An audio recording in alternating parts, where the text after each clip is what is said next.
Hey, love. Welcome to No Matcha, No Mama, the podcast where we pour a little matcha and a whole lot of truth. Every week, I sit with someone I admire, founders, healers, creatives, and friends, and we share a matcha I've crafted just for them. Everything here is intentional. The ingredients in your cup, the energy that we bring, the stories that we open. But this is more than just a podcast. It's a space for feeling seen, understood, and reminded that whatever you are walking through, you are not walking through it alone. At its heart, the show is about exploring how we can truly thrive through all the mess and magic of being human. There's also space to explore the evolving world of longevity and aging well, from new discoveries, treatments, and practices that actually make a difference in our lives so that we can keep showing up for ourselves, our families, and our communities, while remembering that we are all figuring it out as we go. And here we start with matcha, because how we start matters. I wanted to have this conversation today because I feel like there's this shift that happens when we become a mom. Like, we start to feel like taking care of ourselves becomes optional, or we're not going to get to it, or we'll get to it later. And what I've come to realize is that taking care of ourselves, our energy, our strength, our nervous system is not separate from motherhood. It's what supports it. They can feel it. They can see it. So my question is to you, what do you want them to see? What do you want them to feel? What do you want them to learn from you? And for a lot of women, especially those who didn't grow up working out or they feel really intimidated going to the gym, having a structure and having some place to go where they don't have to think and they can just show up can make a huge difference. And so that's why I'm sitting down with Maria Chase today. She is the co-founder of Burn Studio here in LA. And she has not only created a great workout method, but it is a beautiful community and a space that supports women and men in showing up for themselves. Hi, Maria. Welcome. I'm so excited to talk to you today. Hi, Dina. I'm excited to be here.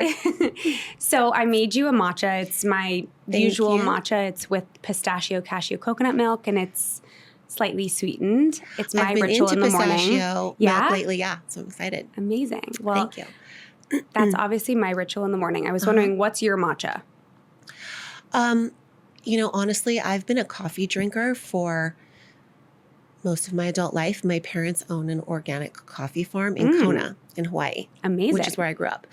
And I just have always drank coffee, but recently I just kind of have gravitated away from it. And I've been drinking a lot of English breakfast tea, Earl Grey tea in the morning with just honey. I don't know. There's something about it that's just calming. Yeah. And energizing in a way. For sure. Would you say that that's your ritual or? Yeah. I mean, coffee was a ritual forever and I need a ritual in the morning. That's my ritual. So I make basically like an English breakfast latte. Lovely. English breakfast tea latte. Sounds delicious. Yes, it is. So before we get into everything, I want to hear a little bit about your backstory. Like, who were you before Burn and what did your life look like? Very, very different. I was living in Hawaii, which is where I grew up. And then I moved away for a short while, but I raised both of my kids there. And I was a stay-at-home mom.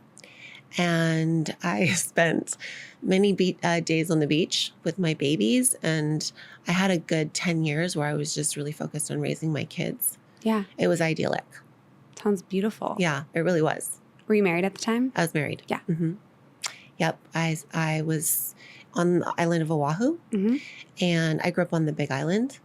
And I feel so fortunate to have had that time there and raise my kids there. It's very, very different than, a city like Los Angeles. Of course. Yeah. And how did movement first become a part of your life and how did it change when you became a mom? I mean, I would say movement has been always a part of my life. I was active little kid. I did gymnastics, all through my childhood. I think like most women, after going through 2 pregnancies, I just really wanted to feel like myself in my body again. It takes over, and it was really just that, like wanting to feel like I had control of some aspect of my body again. Mm-hmm. And I started like everybody probably with little babies. I had my baby bouncing in the seat, next to me. And I started with working out in my living room. Simple, slow. Mm-hmm. I had really bad diastasis. What's that? When your abdominal muscles separate. Yeah. And so I took it really slow coming back. But my experience was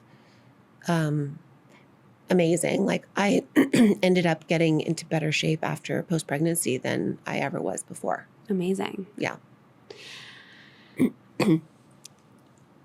So I know you shared a moment before on like another podcast. You said something about your body in front of your daughter. And can you take me back to that? And did it change the way that you started showing up for yourself day to day? Absolutely. I mean, there was a few pivotal moments for me in just my life as a mother, into becoming the person I am today. I definitely didn't know what lay ahead, but when you become a mother, it's not about you anymore. Mm-mm. So when it's about you, it's easier to just kind of let things go, or at least for me, it was, Mm-hmm. or to make excuses. But when it became about her, it was not even a question. It was instantaneous. So yeah, there was a moment with my daughter. I think she was probably 2 or 3, and we were in my closet, and I was trying on clothes and just not feeling good in anything that I tried on. I felt fat. I made a couple comments about how fat I felt or just how bad I felt. And I looked down and I saw her sitting there just with like the biggest smile on her face, just watching every move that I made. And it was just like hit me like a ton of bricks. And the realization at that moment for me was that for me growing up, I observed that with my mom, and she probably observed it with her mom. And it was just something that was like passed down without really any awareness around it. Mm-hmm. No bad intention. No. I mean, my mom would point out things probably in an effort to help me, not gain too much weight or whatever it was. Mm-hmm. But those comments always stuck with me. Yeah. And I knew I didn't want to pass that along to my daughter. So like I said, it hit me like a ton of bricks, and I just decided really right then and there that she would never hear me say that again. Yeah. And she didn't. It's interesting because when we become, I mentioned this like in my intro, but like when we become a mom, taking care of ourselves and the way that we speak to ourselves, everything that we do, they see and feel. Like they're literally watching our every move. Yeah. And they're absorbing like how you even speak to yourself. And so like I admire the fact that you want to do things differently. I feel the same way. And I think that a lot of moms now are trying to do things differently than the way that they heard their parents speaking to them or to themselves. Yeah. And when you can kind of like shift your perspective, for me at least, that was kind of like a starting point to understand my mom better, and not take it personally, but there's a lot of like rewiring that happens once you get 100%. To that level of awareness. Yeah. And I mean, I can say now my daughter's 23 and she absolutely didn't develop the same insecurities that I did growing up. That's beautiful. Yeah, and we've had so many conversations about it. I get so emotional, but it's okay. For her, I mean, she has her own other, issues that she grew up with, but for her to grow up with someone that was just not bringing that dialogue into the house, I might have thought it for sure. Yeah. But that's just different. just not bringing it in front of her. And then seeing me, I was so on a mission to just become strong, in my body and represent it that way to her. So it was always about being strong and being healthy. Yeah. You know, it was never about, I look so fat, so I have to go work out, or I shouldn't eat these things. Yeah. You changed the dialogue. You changed. Completely. You decided to change. Like in that moment, you can see how that turned into what she is now. Yeah. It's incredible on the journey with children and parenthood, because, I mean, you don't know until you get there. A lot of it is you're just pretty much you're winging it. You're figuring it out as you go. But with that choice and that aspect of my relationship with my daughter, now at 20 years later, it's pretty remarkable that we were able to, you know, not pass that same trauma forward that I was given to by my mom, and that she was generational trauma almost. For sure. Yeah. And it's like embedded in us. And you decided to... And you're not even conscious of it. No. You just are thinking these thoughts about yourself, just believing them. But that's also because you had no choice, basically, because it was just what you witnessed. Yeah. Like, I remember growing up, my mom used to literally, like, we would have, like, breaded chicken, or there would be, like, flour on the chicken and, like, a lemon sauce or whatever the sauce was. And I used to see her scrape the flour off of the chicken. And in my head, it was like, well, why is she doing that? And then eventually it became, oh, she's scraping that off because she thinks it's going to make her fat. And then in turn, it's the thought, oh, that's going to make me fat. Yep. Right? Yeah. And then I would do that. I found myself doing that later on. And it's just, it's this cycle and this pattern that I think it's incredible when we choose to break it. Yeah. And it really is a conscious choice. It absolutely is. The awareness has to come first. Yeah. So, yeah, I mean, I guess you could say in a lot of ways my daughter was the catalyst to my, like, fitness journey. To your transformation, to that. Yeah. How is your, before we get into that, how is your relationship with your daughter today? Like, aside Amazing. from that? Yeah. I mean, we're so close. She actually works for me Aww, in my I love company. that. She's, we're super close. With parenthood, for me, I feel like every stage just, you know, there's just more layers of depth and connection and history that come. Like, you think when you have this new baby, you couldn't love anything anymore. Fast forward 23 years, it's like beyond words. So you love her more now than you ever have, you're saying? I mean, yeah, I know her better. Like, we just have a deeper, richer history. So there's more to it. That makes sense. Yeah, I have two very young babies right now. I have a 16-month-old and an almost 4-year-old. So you have your hands full. Yes, I do. And it's a very fun journey. It's not what I expected. I'll just put it that way. How so? I don't think that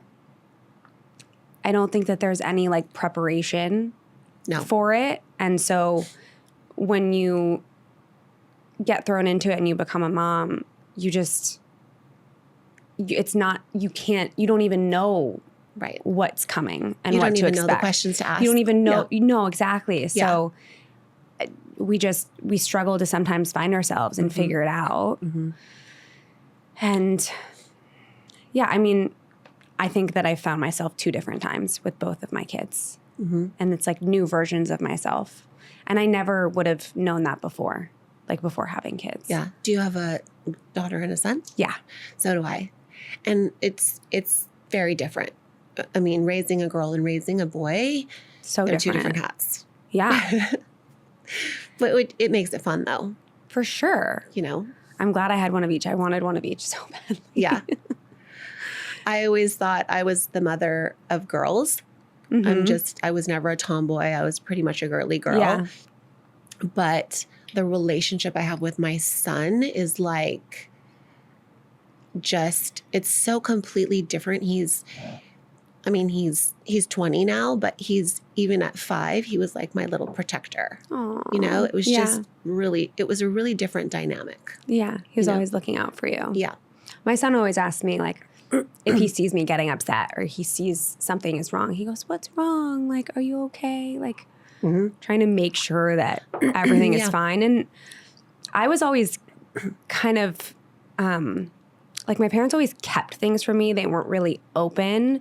And so I made the conscious decision to like keep my kids in the loop of what's going on. Not obviously scare them or give them too much information. But if they see me going through something, I'm going to be open and explain like, Mommy's really upset right now. Something happened, because it's okay for them to see us going through life. Yeah, I did the same thing. We shouldn't shield it from them. It's really important. Yeah.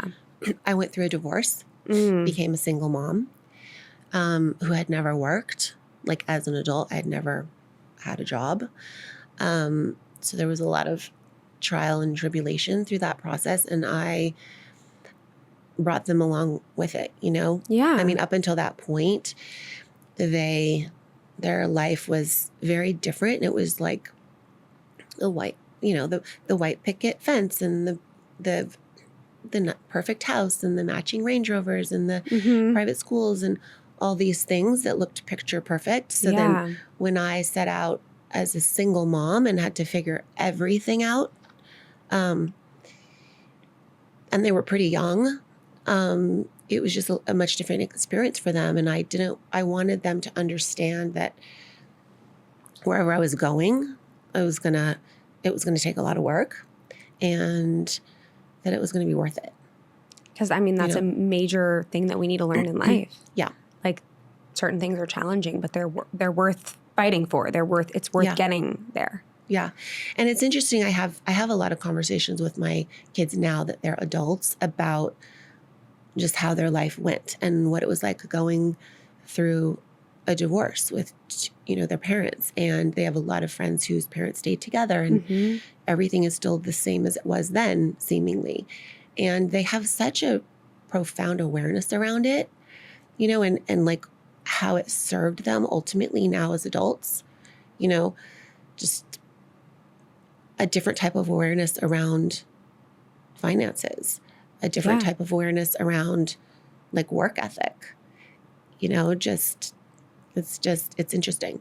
Yeah. I'm sure they learned so much from the experience. Yeah. And that's really important. Another very pivotal moment for me was with my daughter. And I think she was in kindergarten. I was picking her up in the line, and probably early in the year, because she would get in the car and she would be so excited about her day. And she was, I think I'd met a new teacher, and she tells me, you know, she met Mrs. So-and-so, and she was asking her all these questions, and she asked her what her mommy did. And her answer was, my mommy doesn't do anything. And I was like, oh my God. I mean, we know stay-at-home moms. Oh my gosh. I mean, we could, the everything. workload's insane. I could barely see straight. Yeah. But that was her perception of it, because Dad went, you know, to the office every day and came home from work at 5. Kids don't really understand that. They don't at all. But it crushed me. Yeah. And it was just another like moment of like, wow, okay, this isn't my reality, but this is what she's observing. So later on, when I ended up becoming a single mom, I was definitely on a mission to change that perception. Yeah, completely change that perception. So I want to go into that now. Can you just take me on your like journey of like where it started and how you got to burn, like in terms of your career? Yeah. So, I mean, like I said, I started working out in my living room and that started to make me feel better. And, my body adapted pretty quickly. So one thing kind of led to another, and I ended up starting at a gym, and I just needed more, you know, wanted more.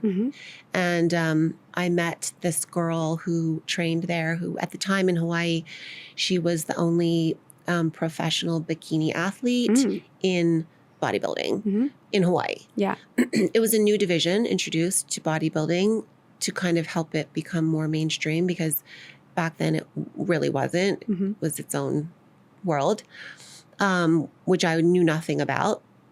And she really just came up to me, and we kind of started talking, and she asked me if I had ever competed. And I had no idea what she was talking about. But she was like, I think you could do really well. And we ended up sending my pictures to her coaches who were on the East Coast. And at the time, they were the premier team that was producing pro athletes in the bikini division. Mm-hmm. So they took me on the team, and I went and did my first show like 5 weeks later, which was crazy. Knowing now, That's so knowing fast. what I know now. Yeah, a proper prep for a show is like 3 months. Damn. But it was kind of like, I was like, sure, let's do it. I didn't know what to expect at all. And how old were your kids at the time?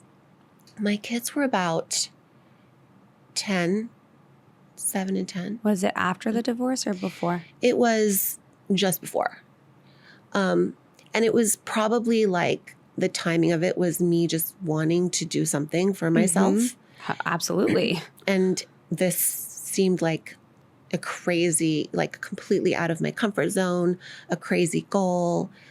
Also, just working out made me feel so good. Mm-hmm. So I went and did it. I entered 3 divisions and I won them all. Wow. Which blew me away because I really had no idea if I was going to get up on that stage and just freeze or if I would feel empowered or what. Were there cash prizes or I don't know what it is. No, it's just trophies. Trophies.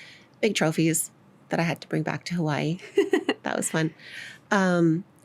But so I did that, and my coaches, thought they were excited. And so they wanted to have me do a few more pro shows that would prepare me for a pro qualifier. So I went and did a proper prep for a couple months and went back and entered, and I won. I entered a couple divisions and won. And I did that a couple times, like twice or 3 times. And then the 4th show that I did, I got my pro card, which was great because probably if it had taken longer than that, I would have gotten burnout because it's so mentally exhausting. I was going to ask, what is the prep for that like? Like how much time are you spending at the gym? A lot, like 3 hours, probably a day on average. You're doing 2 cardio sessions that are like 45 minutes to an hour, and then like an hour of just dedicated weight training. Wow. And then the food is insane. Oh yeah, because you have to really measure everything. Yeah. It's not what I consider healthy at all. I had a goal, with it. And once I reached that goal, I was pretty much done. It definitely wreaked havoc on my body. Yeah. So I stayed I competed for maybe 2 years total. It was fast. Yeah. But I learned so much. It was like a crash course in weight training and bodybuilding. And from there, I really just knew I wanted to be back in Hawaii. And because I was traveling to the East Coast for every show, which was taxing. At this point, I was divorced. Okay. And I needed to work. I needed to figure out like what to do to work. So I started getting some certifications and started teaching group fitness classes, like different methods, like bar method, Pilates, personal training. I tried a lot of different things, and nothing really did it for me. And I'll back up a little bit. The last pro show that I did, I knew it was going to be my last one. And so I just kind of played around with my prep, and I started kind of training myself in a different style, just with some dumbbells and like a really like focused 45 minutes where I hit like the trifecta in bodybuilding. You really focus on the shoulders, the core, and then the glutes to create like a tight hourglass shape. So that was the focus. And I wanted to see what I could do with my body, training that way. And for me, I didn't even place for that show, but I felt like I was really able to achieve a physique that I would like, which wasn't as muscular, but it was tight and conditioned and defined. And so I kind of took the takeaway from there, and I went back to Hawaii, and I didn't really understand it at the time, but that was kind of where Burn 45 began, which is our foundational class for Burn. It's just a weighted swift succession style class where we're really focused on specific areas in the body to really design a physique. We use weights to develop muscle strategically for that design. So it began there, but I mean, there was a lot of trial and error. Yeah. And a lot of just teaching other methods. And I really just tried everything and kept developing it. And at the time I was building kind of like a local following in Hawaii, just people coming to my class that liked my classes. And that's kind of how it started. It was just me. And also I think because I was like in the middle of my divorce and at the beginning of being single, I was kind of looking for connection, you know, and like a group of friends. Community. I mean, I lost a lot of my friends, which I think happens to people that get divorced. Yeah. If you have friends in like the same, social circle. I had met all my friends through my husband, so it made sense. So I think, I was looking for community, and group fitness really does like provide that, if it's treated with care. It doesn't always, but I found that there, and it just felt really good. And I developed. I was probably working at different studios in Hawaii for 4 or 5 years until I opened Burn, and I opened Burn in January of 2020. In LA, right? No, in Hawaii. Oh, in Hawaii. Yeah, I opened in Hawaii, and it was called Burn Collective, and I was probably didn't last long because of COVID. Didn't last long, maybe 2.5 months. And then we got shut down. But I had been coming back and forth to Los Angeles like a year or so ahead of that, just taking classes and trying, seeing what was kind of the trend here. And at that time, recovery studios were really starting to kind of pop up. And I would go to the saunas, and they would have studios back then where it was like a red light bed where you would lay in it. And I would do all these therapies. And that was where I really got interested in the science behind specifically LED, NIR red light, and infrared heat. And there was all different levels and kinds back there. There still is. But I got really focused on the ones that were more beneficial, more medical grade.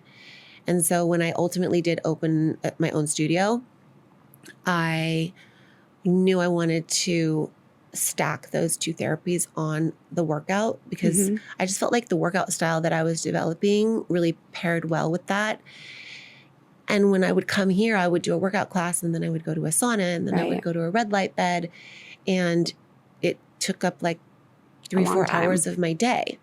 So really the intention there was, first I wanted the therapies because they felt so good and the results were coming, and I really believed in the science. But then also just to be efficient, like who has 3-4 hours in the day to work out? So I wanted to just stack it all. Amazing. So how hot is the room? So it gets to about between 100 and 105. So it's really hot in there. But infrared heat is a gentle heat, so it doesn't feel quite that hot. Okay. It doesn't feel like heated workouts that are not infrared heat feel significantly hotter. Got it. It's circulating hot air. Got it. So it's kind of exhausting. Yeah.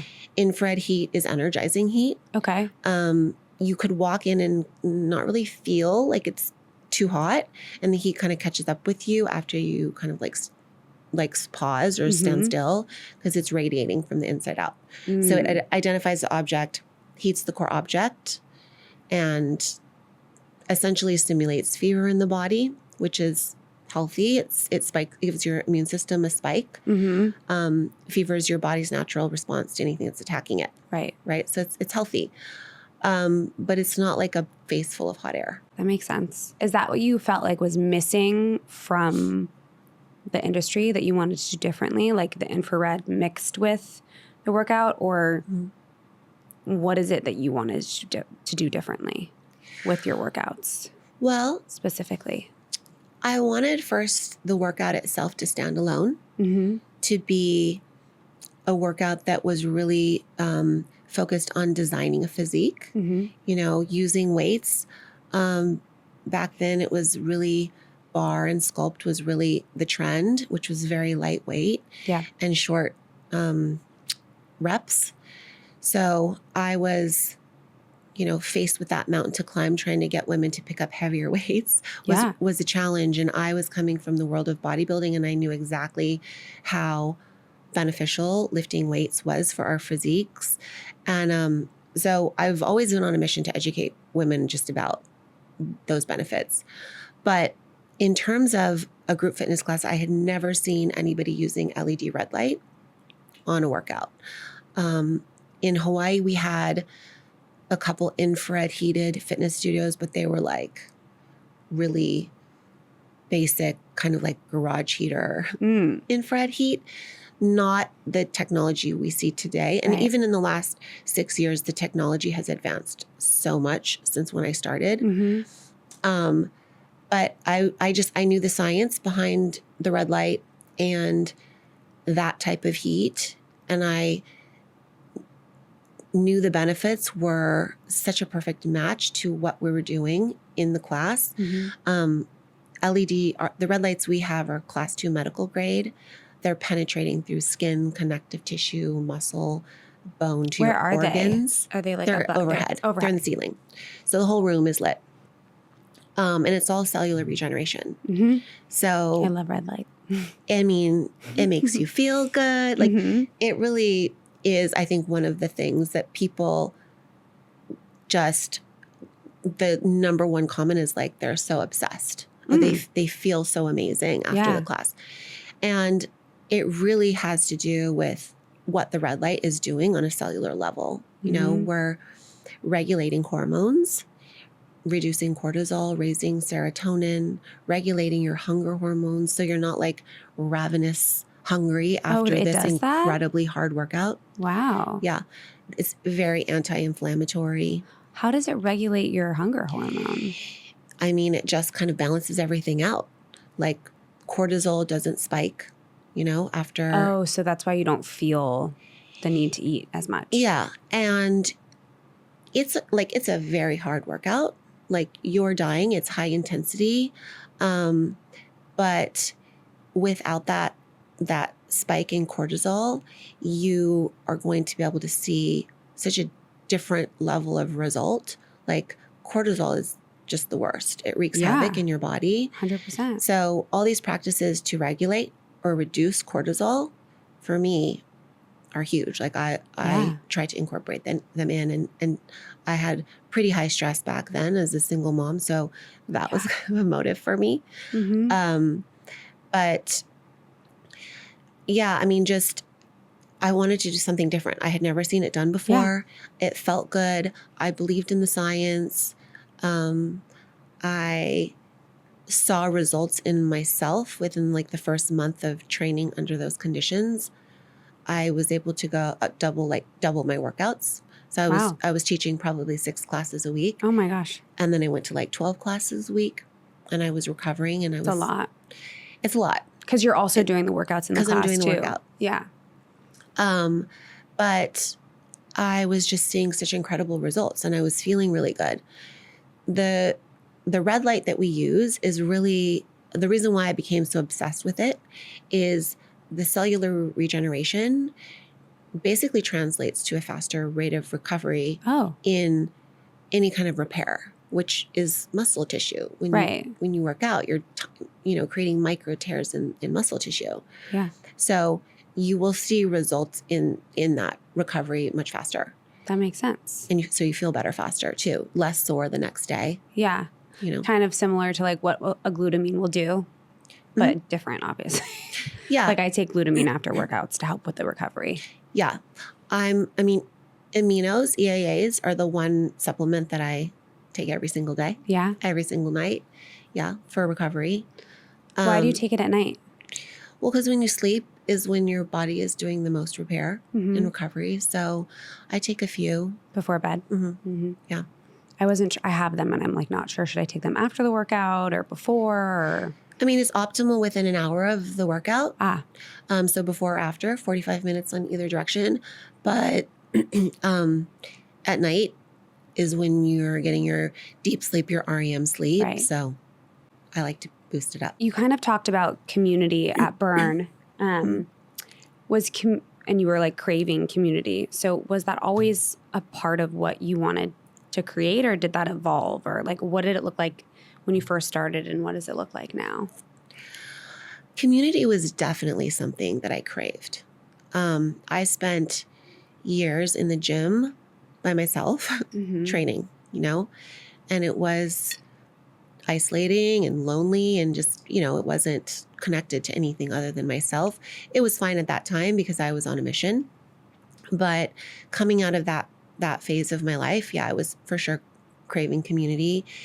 And there's something so powerful that happens when you're in a room full of people that are like moving in unison to good music, doing something that's really hard, dying, but then like pushing through and like connected. Like that, once I started to feel that in my group fitness classes, there was like no going back. Like for me, it's truly addictive. It feels so good to feel empowered and then to see that same empowerment on everyone's face in the room. Like I can look through the room and see what people are going through. Everyone's looking basically at themselves, but they've all got something they're working out, whether it's, whatever's going on at home, their job, they just battled through 45 minutes of traffic, their own trauma that's releasing through, their sweat, whatever it is. And I mean, for me, it was powerful. And what we've seen with this community that has been absolutely incredible is just, I think it's life-changing for a lot of people in a lot of ways. When I came to Los Angeles in the summer of 2023, I knew 3 people. Wow. Yeah. And I had no idea how I was going to build a community in this huge city that I didn't know anybody in. But I think it was that thing, a few people found their way in my door and then a few more. And just that feeling of like empowerment and safety, that happens in this room. It's kind of like infectious. And I think that's how the community ultimately grew. It was completely organic. It was friends bringing friends. Yeah. And I remember experience it. Yeah, to experience it. I think fortunately we're seeing a time where fitness and wellness is becoming like the first choice for socializing, for a lot of people. I've watched so many friendships develop on the mats in our class. It's beautiful. Which I love. I came here and I remember so many people telling me that it's really difficult to make friends in Los Angeles. It is. And I was kind of like in that place of like ignorance is bliss. I really didn't know what I didn't know, So I was just kind of like ready to charge it on all fronts. And I think it helped a little bit that nobody knew me. So even the people that came through our door that weren't used to this kind of like community feeling, they just kind of like adjusted, like, oh wait, they do remember my name and they did just give me a hug and from my workout class. Okay, I guess this is kind of cool. Yeah. And it's grown from there. It's really incredible. I love that very much. Yeah. It's a beautiful community. Yeah. Is there anything new that you're building right now that you're excited about at Burn? Yes. I have been working so hard on our newest studio concept, which is called Build. Mm-hmm. And it is a different workout completely. Mm-hmm. We're marketing it more towards a male demographic because Burn absolutely attracts a much more female demographic, which I love. But the guys are left out. And also, I think for women wanting to lift heavier weights, I wanted to offer something there. Different, yeah. So we've developed our first class in Studio City. It's at our Studio City location. And it's a weighted, heavy lifting bench workout. It's small. There's 10 people in a class. Mm-hmm. I wanted it to fall somewhere in between a group fitness and a personal training kind of feel. Yeah. So it's very personalized.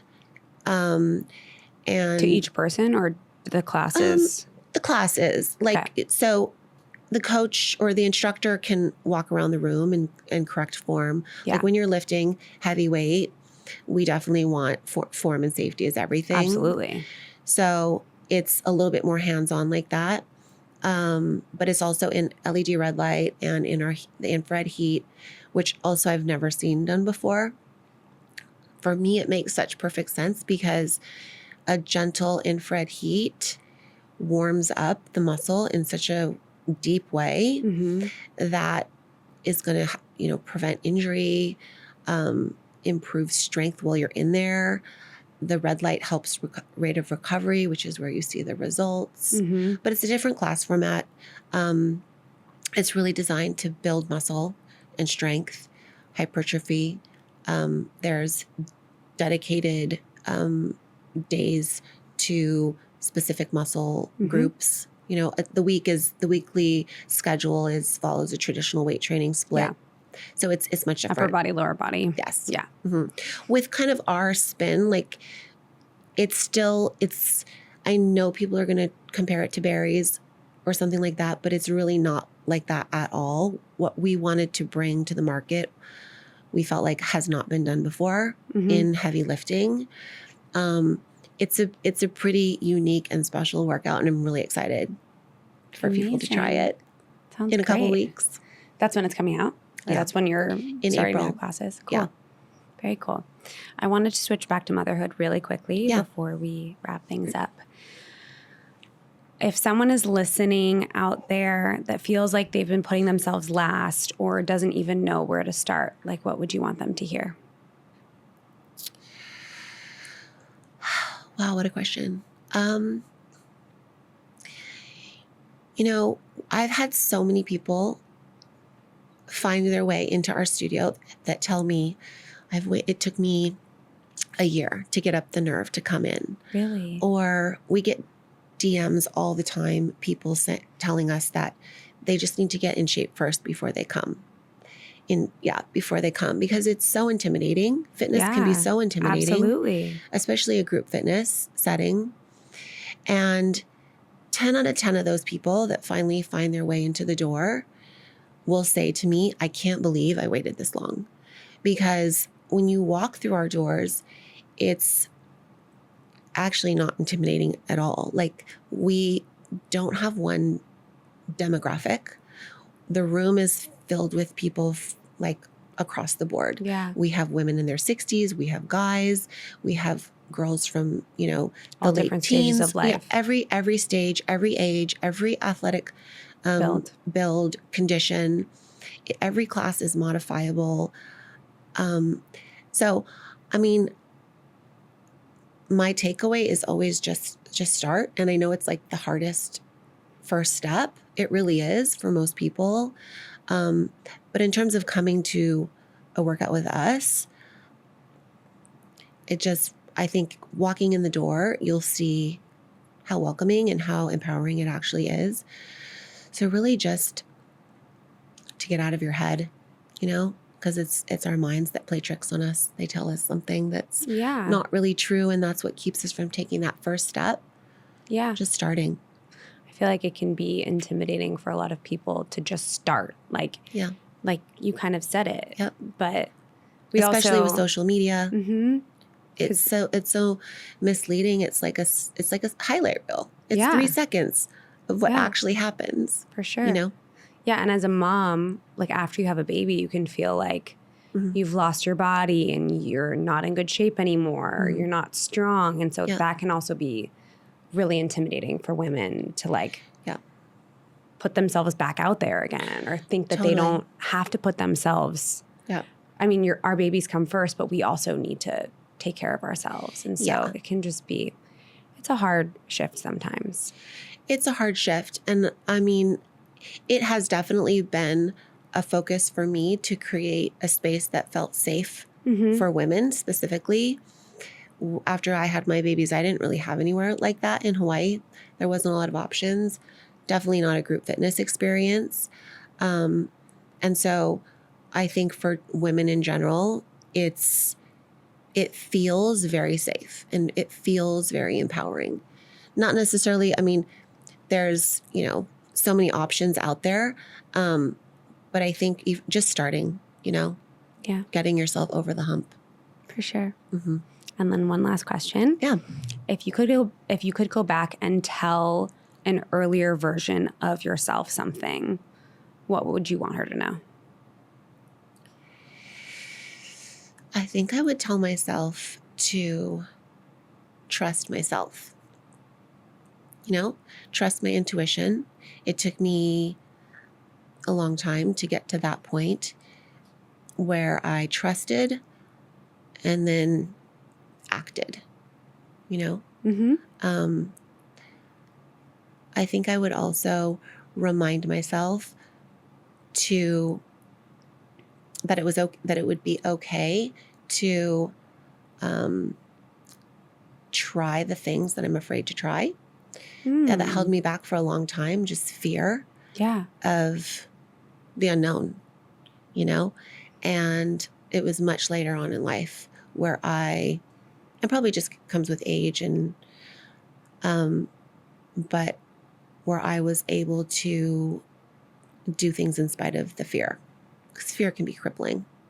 I mean, it absolutely is. Yeah. Especially that unknown space, right? Like if a lot of people don't like to sit in that, like, so they don't want to sit in discomfort. So they would rather be comfortable where they are instead of sitting in discomfort in order to find something new or do something different or do something challenging. Like that's really tough for people.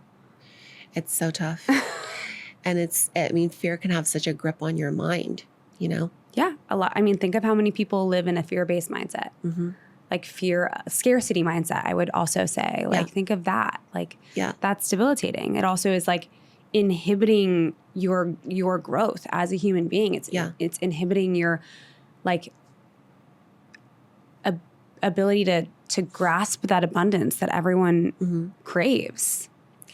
Yeah, it really is a mindset shift, and just moving into action, I mean, I think there was a lot of years where I wanted to do something, but I didn't know what it was. And I was just so stuck. Yeah. And so like, even the way we teach our classes, the instructors do their classes. Part of that was because early on, I wanted to move my own body, and it was my way of just getting moving. And then I just never stopped. I mean, that's the only reason why I'm here today, is because I just never stopped. I just kept moving. Good on you. Every day. Yeah. Because we just have to keep going. We just have to keep moving forward. Yeah. That's part of life. Yeah. Yeah. Yeah. Well, thank you so much. Thank you. I'm going to end with a little prayer. May we carry what we need, release what we don't, and stay open to the magic that is unfolding. So thank you for sharing your heart and sipping your matcha with me today. Thank you. I didn't even try your matcha yet. It's okay. You can try it now. I love matcha. It's the best. Wow. That is really good. It's yummy, right? Yeah, it kind of takes you on a little bit of a ride. Good. Thanks for listening to No Matcha, No Mama. If you love the episode, share with a friend, leave a review, or come say hi. You can find me on Instagram at Dina De Laurentiis, on TikTok at No Macho No Mama, and on YouTube at No Macho No Mama. If you want to connect with my incredible guest, Maria Chase, you can find her on Instagram at Maria Chase _. And if you want to check out her workouts, check out Build Los Angeles _ and Burn Los Angeles, just regular. And please don't forget to subscribe to all of my channels. I would really, really appreciate it. And remember, thriving takes intention. See you next time.